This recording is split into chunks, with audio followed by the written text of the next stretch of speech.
Donnez-vous à Dieu comme étant vivant de mort que vous étiez, et consacrez vos membres à Dieu comme instruments de justice. Romains 6,13. Il est mort pour tous, afin que ceux qui vivent ne vivent plus pour eux-mêmes, mais pour lui. 2 Corinthiens 5, 14, 16. On a dit avec raison que la croix se présentait à nous sous les deux aspects opposés de la mort et de la vie. Elle nous parle de mort, d'une délivrance du péché par la mort, mais elle nous parle aussi de vie, d'une vie céleste par l'union du croyant avec le Seigneur ressuscité. Comme l'œuvre de substitution du Christ à cause du péché et la mort au péché en lui sont inséparables, de même vie et mort ne peuvent être séparées dans la vie du chrétien. L'une et l'autre y agissent simultanément. Si nous sommes devenus une même plante avec lui, par une mort qui ressemble à la sienne, nous le sommes aussi dans la résurrection. Romains 6, 5. Le Saint-Esprit nous unit à Christ de façon vivante et nous fait participer à sa mort. Union aussi réelle que celle de la greffe à l'arbre qu'il a reçu. Ceux-là seulement qui ont foi en l'œuvre du Christ crucifié peuvent savoir tout ce que cette union signifie. Sous l'influence du Saint-Esprit, la prédication de la croix devient vivante, pressante et plus aiguë qu'une épée à deux tranchants. Elle transperce jusqu'aux limites de l'âme et de l'esprit, jusqu'aux jointures et aux moelles, révélant les pensées et les intentions du cœur, séparant l'ancienne vie loin de Christ, de la nouvelle en lui, jusqu'à ce que celle d'en haut ait un libre accès et que le racheté ne vive plus qu'en Christ.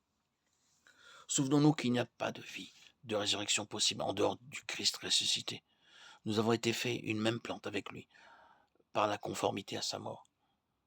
C'est avec lui que nous avons été crucifiés, c'est à lui, le vivant, que nous sommes unis, et c'est en lui que nous pouvons marcher en nouveauté de vie.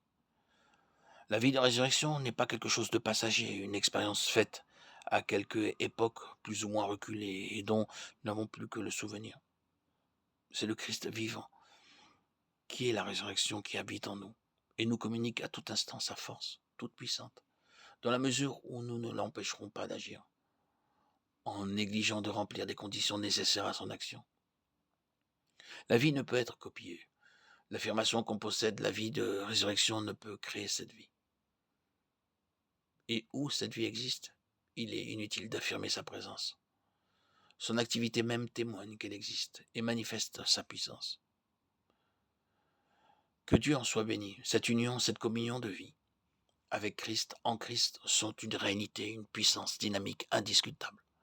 L'âme y est amenée en contact quotidien, constant avec le Christ, de sorte qu'elle arrive à connaître, en une certaine mesure, les puissances de l'âge à venir et à voir les choses de cette vie au point de vue de l'éternité. Elle est comme élevée au-dessus des choses de la terre, malgré leur puissance d'attraction et soustraite à leur intérêt absorbant. Le Saint-Esprit illumine le côté résurrection de la croix, jusqu'à ce que Jésus-Christ crucifié soit comme gravé dans le cœur. Et l'âme, d'étape en étape, découvre constamment de nouveaux aspects de la mort de son Sauveur. Tandis qu'il n'y a pas eu cette délivrance de l'esclavage du péché qui entraîne la purification du cœur et de la vie, et que, par conséquent, le Seigneur n'occupe pas dans le cœur la première place.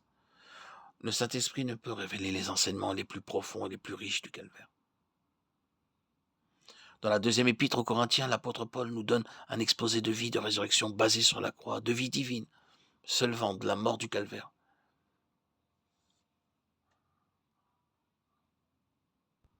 à la résurrection. Cette résurrection qui nous a donné la vie nouvelle en Christ, par Christ et pour Christ.